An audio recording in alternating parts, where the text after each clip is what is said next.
আমরা মানুষের পাশে দাঁড়াতে চাই, মানুষকে সহযোগিতা করতে চাই। ঠিক একইভাবে আগামী 1 বছরে 40 লক্ষ পরিবারের কাছে যেমন ফ্যামিলি কার্ড তুলে দেব, 40 লক্ষ কৃষকের কাছে আমরা কৃষক কার্ড তুলে দিব। প্রিয় ভাই বোনেরা, শুধু তাই নয়, আমরা নির্বাচনের আগে বলেছিলাম যে আমরা এই বাংলাদেশে, আমি মুসলমান, আরেকজন আছেন হিন্দু ভাই, আরেকজন আছেন বৌদ্ধ, আরেকজন আছেন খ্রিস্টান, আমরা বিভিন্ন ধর্মের মানুষ শান্তিতে এই বাংলাদেশে বসবাস করি। হাজার বছরের ঐতিহ্য আমাদের।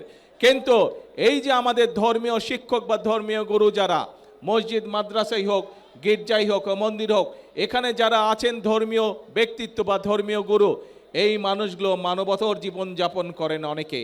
আমরা বলেছিলাম বিএনপি সরকার গঠনে সক্ষম হলে এই মানুষগুলোকে আমরা সরকারের পক্ষ থেকে সম্মানের ব্যবস্থা করব। প্রিয় ভাই বোনেরা, আপনারা দেখেছেন আমাদের সেই প্রতিশ্রুতিও আমরা রক্ষা করেছি।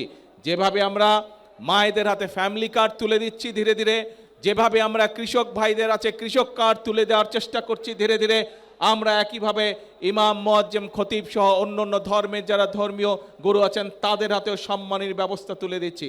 আপনারা আজকে আপনাদের স্বচক্ষে দেখলেন যে আমরা যারা মেধাবী স্টুডেন্ট, যারা কিন্তু অর্থনৈতিক কারণে ঠিকভাবে বই কিনতে পারে না, পড়ালেখা করতে পারে না, এরকম চা শ্রমিক পরিবারের যারা সন্তান, তাদের হাতেও আমরা তুলে দিয়েছি অর্থ সরকারের পক্ষ থেকে। অর্থাৎ আমরা মানুষের পাশে দাঁড়াতে চাই, মানুষকে সহযোগিতা করতে চাই। প্রিয় ভাই বোনেরা, এটাই হচ্ছে বিএনপির রাজনীতি। আমরা দেশকে এগিয়ে নিতে চাই, দেশের ভাগ্য পরিবর্তন করতে চাই, মানুষকে মানুষের ভাগ্যের পরিবর্তন করতে চাই। প্রিয় ভাই বোনেরা, কিন্তু প্রিয় ভাই বোনেরা, আপনারা কি মনে করেন যেই কাজগুলো, যেই বিষয়গুলো আপনাদের চোখের সামনে দেখেছেন, আগামী 5 বছর বিএনপি এই কাজগুলো অব্যাহত রাখুক? আপনারা কি এটা চান?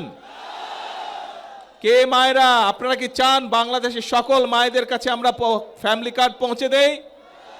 আচ্ছা, ধন্যবাদ। কিন্তু কয়েকদিন ধরে দেখুন পত্র পত্রিকাগুলো, আমরা দেখছি আমরা যেই বাজেট উপস্থাপন করেছি সেই বাজেটের মধ্যে আমরা এই ফ্যামিলি কার্ডের জন্য অর্থ বরাদ্দ রেখেছি। আমরা যে বাজেট উপস্থাপন করেছি সংসদে, সেই বাজেটের মধ্যে আমরা কৃষক কার্ডের জন্য অর্থ বরাদ্দ রেখেছি। আমরা যেই ফ্যামিলি বাজেট উপস্থাপন করেছি সেই বাজেটে আমরা আমাদের দেশের ছেলেমেয়েরা, স্টুডেন্টরা যাতে স্কুল কলেজে ভালো করে লেখাপড়া করতে পারে, যাতে খেলাধুলা করতে পারে, তার জন্য অর্থ বরাদ্দ রেখেছি। আমরা যেই বাজেট পেশ করেছি জাতীয় সংসদে, সেখানে এই যে হাজার হাজার আপনারা মানুষ, সারা বাংলাদেশে যে কোটি কোটি মানুষ, তারা যাতে সঠিকভাবে চিকিৎসা পেতে পারে, সেই জন্য এই প্রত্যেক উপজেলা পর্যায়ে যে 50 বেডের হসপিটাল আছে, সেটিকে ইনশাল্লাহ আগামী 5 বছর আমরা 100 বেড করব। তার জন্য আমরা অর্থ বরাদ্দ রেখেছি, যাতে করে এলাকার মানুষ, উপজেলার মানুষ, গ্রামের মানুষ স্বাস্থ্য সেবা পেতে পারে, মিনিমাম স্বাস্থ্য সেবা পেতে পারে অন্তত।